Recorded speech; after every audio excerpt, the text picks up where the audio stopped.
혹시 권력의 최전선에서 경호한다는 게 영광스러운 일이라고 생각하시나요? 엘리트로 선발되어 최고 지도자를 곁에서 모시는 것. 사실 그 안에는 상상을 초월하는 이중의 세계가 숨어 있습니다. 오늘의 증언자도 그 세계 속으로 한 발을 들어섰다가 돌이킬 수 없는 것들을 목격하고 말았다고 합니다. 라벨이 지워진 포대, 사라진 사람들, 그리고 자신의 입으로 누군가를 버리고 있었다는 깨달음. 과연 그에게는 어떤 일이 있었던 걸까요? 내가 군에 입대했을 때만 해도 나는 그저 평범한 도시 청년이었어요. 평양에서도 외곽에 있는 가정이라 특별할 건 없었죠. 그런데 군에 간 지 5개월 정도 됐을 때 어느 날 갑자기 사단급 간부가 불러서는 내게 새로운 임무를 제시했어요. 그건 충성도 검사였어요. 아버지 세대가 뭘 했는지, 엄마의 친척들은 어떤 사람들인지, 내가 어떤 환경에서 자라났는지 하나하나 파고들었습니다. 한 달을 넘게 그 신문 같은 과정을 거쳤는데 통과한 후에 나는 완전히 다른 세계로 옮겨졌어요. 그곳은 호위사령부 산하의 특수부대였어요.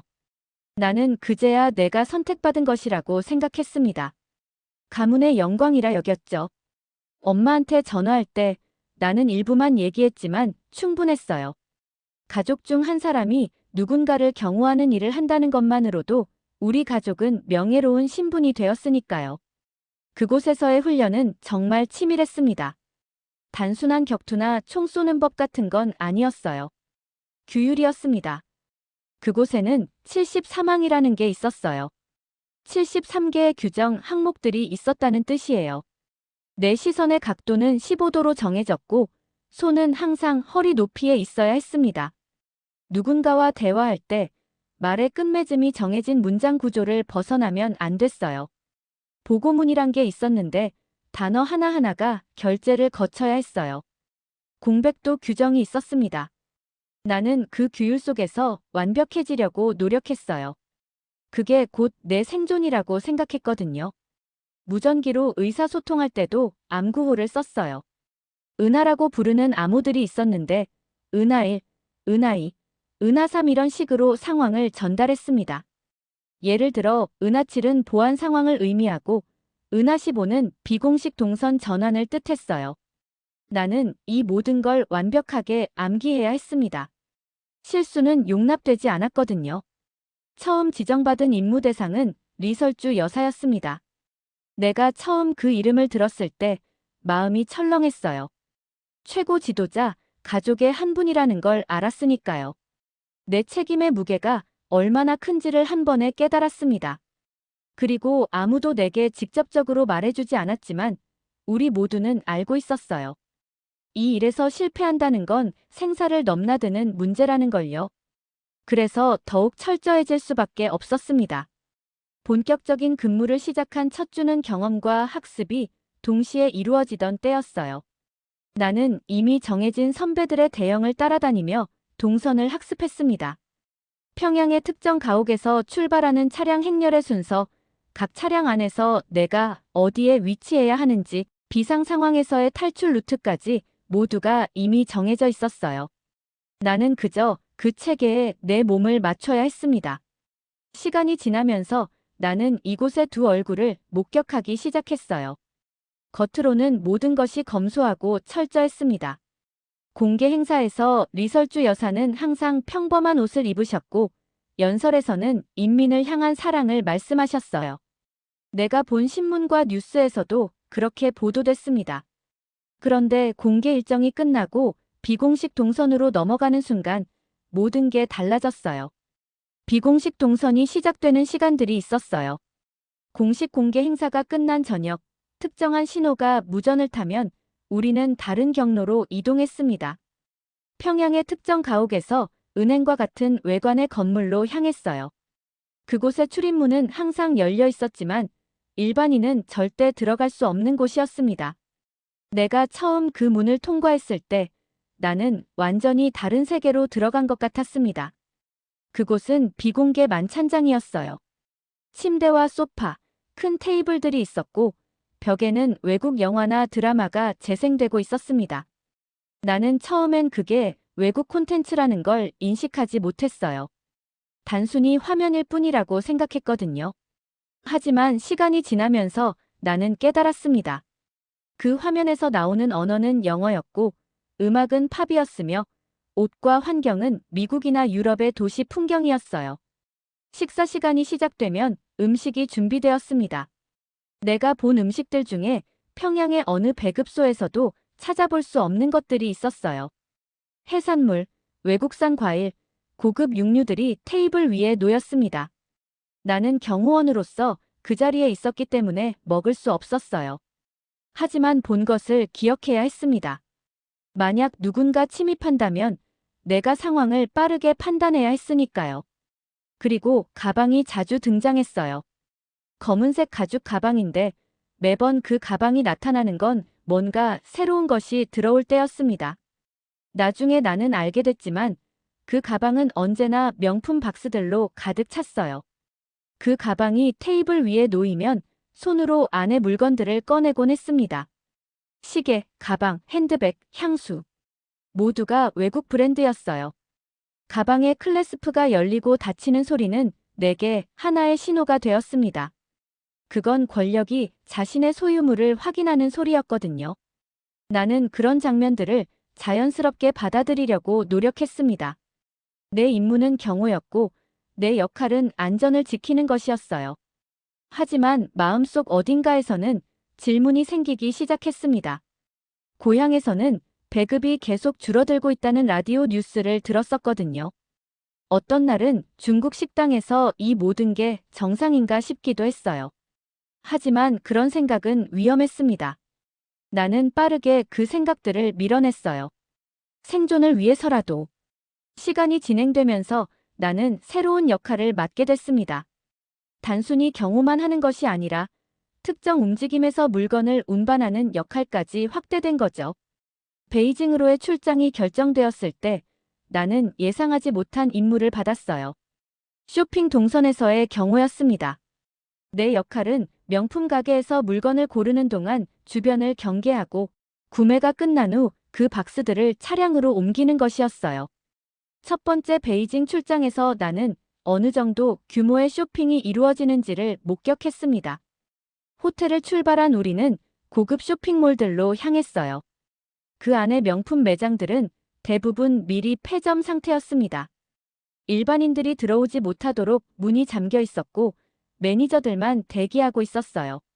나는 그 상황이 얼마나 특별한 권력을 의미하는지를 깨달았습니다. 시간과 공간이 한 사람을 위해 멈춘다는 것. 그건 상상도 할 수 없는 절대 권력이었어요. 박스가 쌓여갔습니다. 첫 가게에서 5상자, 다음 가게에서 6상자, 또 다른 곳에서 8상자. 나는 이 박스들을 세어야 했어요. 나중에 보고해야 했거든요. 박스들은 차량의 트렁크에 조심스럽게 쌓였고 내 손이 그 박스들을 정렬하는데 사용됐습니다. 나는 그 순간에 스스로에게 물어봤어요. 이게 나의 역할인가? 하지만 질문할 여지는 없었습니다. 그리고 결제 방식도 특이했어요. 외화 결제였습니다. 중국 위안화로 치러지는 거였습니다. 누군가는 미리 준비된 신용카드를 건넸고 매니저는 아무런 의문 없이 그걸 받아들였어요. 나중에 알게 된 거지만 그건 불법적인 외화 거래의 일부였습니다. 제재 우회를 위한 한 고리였던 거죠. 나는 그 고리의 일부였어요. 그리고 아무도 내게 이것이 정상이 아니라고 말해주지 않았습니다. 베이징의 호텔 스위트에서의 저녁 시간도 기억나요. 나는 복도에 서 있었고 내 역할은 여전히 경호였습니다. 누구도 이 방에 들어올 수 없도록 지켜야 했어요. 시간이 흘러갔습니다. 내 휴대전화가 울렸어요. 고향에서 온 전화였습니다. 내 누이였어요. 누이의 목소리는 떨리고 있었습니다. 내 조카가 영양실조로 쓰러졌다는 거였어요. 병원비가 없다고. 내가 뭔가 도와줄 수 있냐고. 나는 복도 한 귀퉁이에서 전화를 받았습니다. 내 목소리도 떨렸어요. 나는 아무것도 해줄 수 없었거든요. 나는 여기 있었고 조카는 거기 있었습니다. 그리고 내 손에는 방금 옮겨 담은 명품 박스들의 무게가 아직도 남아 있었어요. 통화는 짧았습니다. 누군가가 내 팔을 툭 건드렸거든요. 그건 신호였어요. 대기 중이어야 한다는 거. 나는 전화를 끊었습니다. 누이의 말이 끝나기도 전에 내 조카의 상태를 제대로 묻지도 못했어. 그저 끊었습니다. 그 밤 나는 창밖을 봤어요. 베이징의 야경이 펼쳐져 있었습니다. 불이 환하게 켜진 거리, 자유롭게 돌아다니는 사람들, 밤하늘 아래 자기 선택으로 생을 누리고 있는 사람들. 나는 그 모습을 보면서 뭔가 깊은 공허함을 느꼈습니다. 이 공허함이 뭔지는 그때 알 수 없었어요. 하지만 지금은 알아요. 그건 나 자신과 충돌하기 시작한 신호였습니다. 평양으로 돌아온 후 모든 게 달라 보였습니다. 내가 목격한 사치와 고향의 현실 사이의 간격이 점점 커지고 있었어요. 그리고 그 사이에서 나는 무언가 흔들리기 시작했습니다. 비공식 숙소에는 가사 보조원이 있었어요. 윤아주라고 불렸습니다. 그녀는 주로 옷을 정리하고 가방들을 닫고 식사 준비를 돕는 일을 했어요.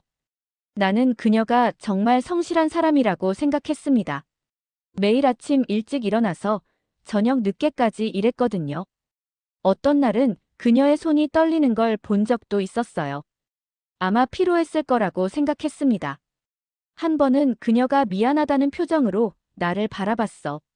무슨 이유는 아직도 모르겠지만 그 표정이 자꾸만 떠올랐습니다. 어느 날 아침, 윤아주가 리설주 여사의 검은 가죽 가방을 닫고 있었습니다. 그 가방은 항상 조심스럽게 다뤄져야 했어요. 나는 그녀가 부드러운 천으로 가방의 표면을 문질렀다는 걸 명확하게 봤습니다. 단순히 손때를 닦는 거였어요. 그런데 그날 오후, 갑자기 분위기가 변했습니다. 보위부 사람들이 들어왔어요. 그들은 윤아주에게 가방을 훔친 것 아니냐고 물었습니다. 절도 의심이었어요. 나는 그게 말이 안 된다는 걸 알았습니다. 그녀는 단지 가방을 닫고 있었을 뿐이었거든요. 하지만 나는 증언하지 않았습니다. 그럴 수 없었어요. 경호원으로서 내 역할은 침묵하는 것이었습니다. 나는 벽을 보고 있었어요. 마치 아무것도 본 게 없다는 듯이. 하지만 내 가슴은 철렁 내려앉고 있었습니다. 그들의 질문과 함께 뭔가 심각한 일이 시작되고 있다는 걸 느꼈으니까요. 며칠 뒤 나는 윤아주를 다시 보지 못했습니다. 어디로 갔는지 아무도 말해주지 않았어요. 그냥 사라졌습니다. 복도를 지날 때도 식사할 때도 방을 정리할 때도 그녀의 모습은 없었어요. 마치 처음부터 그 숙소에 있지 않았던 사람처럼. 그리고 그날 밤 내 상관이 나를 불렀습니다. 그는 내게 상황 보고서를 작성하라고 했어요. 나는 솔직하게 썼습니다. 당시 현장에서 정황이 보이지 않았으며 가사 보조원이 단순히 가방을 정리했을 뿐입니다라고. 보고문에서 중요한 건 정확성이었습니다. 나는 본대로만 적어야 했어요. 내가 쓴 문장들을 다시 읽으며 확인했습니다. 정확해야 했거든요. 이틀 뒤 나는 상부로부터 최종 결제된 보고서 사본을 받았습니다. 내 이름이 실려 있었어요. 하지만 내용이 달라져 있었습니다. 경호원 한도경의 정황 보고에 따라 가사 보조원의 절도 혐의가 있어 보이며라고 쓰여 있었어요. 내 문장은 왜곡되었습니다. 정황이 보이지 않았다는 내 표현이 절도 혐의가 있어 보인다로 바뀌어 있었던 거죠. 내 보고가 그녀의 선고가 되어 있었습니다. 나는 그 종이를 들었다 놨다를 반복했어요. 마치 그렇게 하면 글씨가 달라질 거라는 희망으로. 나는 그 순간 무너졌습니다. 내 말이, 내 증언이 누군가를 죽일 수 있다는 걸 깨달았어요. 그리고 나는 그 체계의 일부였습니다. 나는 경호원이었지만 동시에 도구였어요. 누군가를 보호하는 것이 아니라 권력을 지키기 위한 도구였던 거죠. 그 밤 나는 잠을 자지 못했습니다. 침대에 누워서 천장만 봤어요. 윤아주의 얼굴이 자꾸만 떠올랐습니다. 그 후 몇 주가 지났습니다. 베이징 출장이 또 잡혔어요. 하지만 이번엔 나는 다른 마음가짐으로 가고 있었습니다. 나는 관찰하기 시작했어요. 명품 쇼핑도, 외화 거래도 모든 게 다르게 보였습니다. 이게 정상인가? 이게 맞는 일인가? 질문이 자꾸만 떠올랐어요. 이전 같았으면 이런 질문을 밀어낼 수 있었을 텐데, 이제는 더 이상 그럴 수 없었습니다. 그리고 베이징에서 평양으로 돌아오는 길. 우리는 외곽 물류 창고를 거쳤습니다. 그곳에는 대형 포대들이 쌓여 있었어요. 나는 그 포대들을 봤습니다. 포대에는 라벨이 있었는데 라벨에는 국제원조 물자라고 적혀 있었습니다. 곡물이었어요. 인도적 지원으로 들어온 식량이었습니다. 누군가의 아이들이 배고파하는 이유가 바로 이 포대들이 여기 있다는 게 아닐까 생각했습니다. 그런데 그 순간 누군가가 포대의 라벨을 떼어내기 시작했습니다. 기계적으로 빠르게. 라벨이 벗겨지자 포대들이 다른 곳으로 옮겨졌어요. 내부 전용 매장이라고 불리는 곳으로. 그곳은 특권층만 출입할 수 있는 식료품점이었습니다. 국제사회의 원조가 인민의 배급으로 가는 게 아니라 권력층의 쇼핑몰로 가고 있었어요. 그 장면을 보면서 나는 뭔가 끝났다는 걸 알았습니다. 더 이상 돌아갈 수 없는 선을 넘었다는 걸. 나는 그 장면을 명확하게 봤습니다. 그리고 그날 밤 나는 라디오를 켰어요. 뉴스 시간이었습니다. 지방 지역의 배급 중단 공지가 나왔습니다. 재정 사정상 한 달간 배급이 중단될 예정이라고. 같은 시간에 내가 본 포대들은 특권층 전용 매장의 선반에 정렬되어 있었을 겁니다. 그 모순이 너무 명백했어요. 아무도 이걸 이상하다고 느끼지 않는 걸까? 아니면 느껴도 말할 수 없는 건가? 나는 밤새 잠을 이루지 못했어요. 침대에 누워서 천장을 봤습니다. 내 손에는 여전히 박스의 무게가 남아 있었고 내 귀에는 여전히 윤아주의 이름이 울렸습니다. 그리고 내 마음에는 더 이상 충성심이 없었어요. 그 자리에는 두려움만 있었습니다. 두려움과 죄책감이 뒤섞인 견디기 힘든 감정들. 다음 베이징 출장이 결정되었습니다. 나는 결정을 내렸어요. 이번엔 돌아오지 않겠다고. 나는 같은 숙소에 있던 동료를 찾았습니다. 박영수였어요. 그도 나와 같은 눈빛을 하고 있었습니다. 우리는 말이 필요 없었어요. 이미 다 알고 있었거든요. 우리는 둘 다 끝을 내려고 했습니다. 나는 브로커를 접촉했습니다. 돈을 주고 도움을 받기로 했어요. 계획은 단순했습니다. 베이징의 호텔에서 비공식 만찬 시간에 나는 담배를 사오겠다는 명분으로 외출했습니다. 그 사이에 사복으로 갈아입고 호텔을 빠져나가는 거였어요. 미니밴이 대기하고 있었습니다. 검은색 미니밴이었어요. 나는 몸을 낮추고 탔습니다. 그 순간 나는 이미 죽은 사람이라는 걸 알았습니다. 돌아가면 죽고 붙잡히면 죽을 거였으니까요. 첫 번째 은신처는 중국인 브로커의 집이었어요. 나흘을 거기서 보냈습니다. 창문이 없는 방이었고 밖의 소리도 거의 들리지 않았습니다. 내 휴대전화는 배터리를 빼서 끼우지 않았어요. 추적될 수 없도록. 시간이 정말 느리게 흘렀습니다. 매 순간이 영원처럼 느껴졌어요. 언제 누군가 문을 부수고 들어올지도 모르는 그런 두려움 속에서. 이틀 뒤 차량이 다시 왔습니다. 다른 미니밴이었어요. 나는 다시 몸을 낮추고 탔습니다. 이번엔 남쪽으로 향했어요. 중국 남부로 내려가면서 여러 번 차량을 갈아탔습니다. 검문소를 피하기 위해서였어요. 한 번은 경찰이 미니밴을 세웠습니다. 내 심장이 멈췄어요. 하지만 운전기사가 뭔가를 건네주니 경찰은 그냥 가라고 했습니다. 돈이었어요. 그 순간 나는 생각했습니다. 이 세상은 모두 돈으로 움직인다는 걸. 나흘을 더 움직였습니다. 밤에는 주로 이동했고 낮에는 숨었어요. 어두운 창고, 낡은 모텔, 산 위의 임시 주거지. 나는 도망자였습니다. 누군가 나를 찾고 있을 거였어요. 만약 붙잡히면 북송될 거라는 걸 알았습니다. 그 이상의 것도 있을 거였어요. 하지만 다시 돌아갈 수는 없었습니다. 돌아가는 것보다 죽음이 나았습니다. 태국의 국경에 도착했을 때 나는 처음으로 호흡을 했습니다. 깊이 들여 마셨어요. 공기가 다르게 느껴졌습니다. 더 이상 누군가가 나를 찾는 곳이 아니었거든요. 나는 국경 검문소를 통과했습니다. 서툰 영어로, 하지만 통과했습니다. 그 순간 나는 울고 싶었습니다. 하지만 울 수 없었습니다. 아직 안전하지 않았으니까요. 태국의 방콕에서 나는 국제기구의 사무실을 찾았어요. 건물은 현대식이었고 형광등이 밝게 켜져 있었습니다. 에어컨이 시원하게 돌고 있었어요. 나는 그 사무실의 의자에 앉아서 처음으로 내가 누군지를 말했습니다. 나는 호위 사령부에서 온 경호원이라고. 그리고 나는 증언하고 싶다고 말했어요. 그들의 표정을 본 순간 나는 알았습니다. 내가 마침내 도착했다는 걸. 그들은 나를 한국으로 보냈습니다. 비행기 안에서 나는 창밖을 봤어요. 구름 아래 펼쳐진 세상이 보였어요. 그 세상에는 나 같은 사람들이 많을 거였습니다. 모두가 누군가의 존엄을 위해 자신의 양심을 버렸던 사람들. 하지만 이제는 달랐어요. 나는 도망쳤습니다. 나의 존엄을 위해.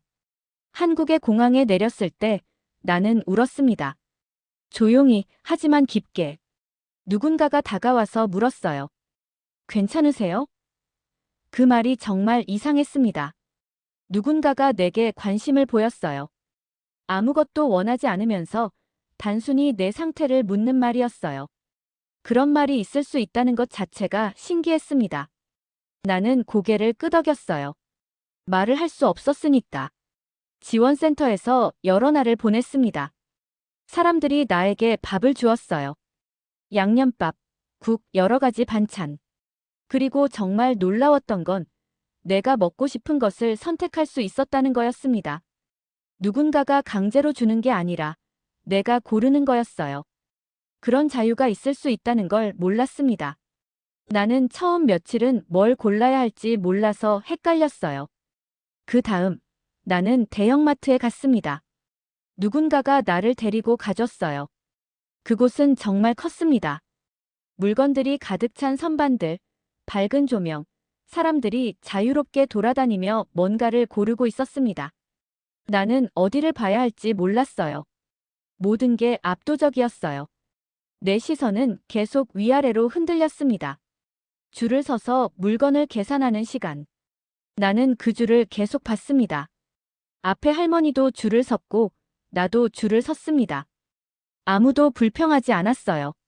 모두가 자기 차례를 기다리고 있었습니다. 그리고 만약 물건이 마음에 들지 않으면 환불을 받을 수 있었습니다. 그건 투명한 규정이었어요. 계산대에 적혀 있었습니다. 환불 규정이 공개적으로 쓰여 있었어요. 모든 사람이 그걸 알고 있었습니다. 밤에는 가로등이 켜졌습니다. 밤인데도 거리가 밝았어요. 밤에도 사람들이 자유롭게 다닐 수 있었습니다. 누군가가 나를 감시하지 않았어요. 나는 앱으로 음식을 시켜봤습니다. 핸드폰에서 버튼을 누르니 음식이 배달되었어요. 어떤 것도 강제되지 않았습니다. 모든 게 나의 선택이었어요. 그 모든 것들이 나를 울리게 했습니다. 그건 사치가 아니었어요. 그건 존엄이었습니다. 선택할 수 있다는 것, 약속이 지켜진다는 것, 투명한 규정이 있다는 것. 그것이 자유였어요. 그 자유 속에서 나는 처음으로 숨을 제대로 쉴 수 있었습니다. 내가 증언하는 이유는 단순합니다.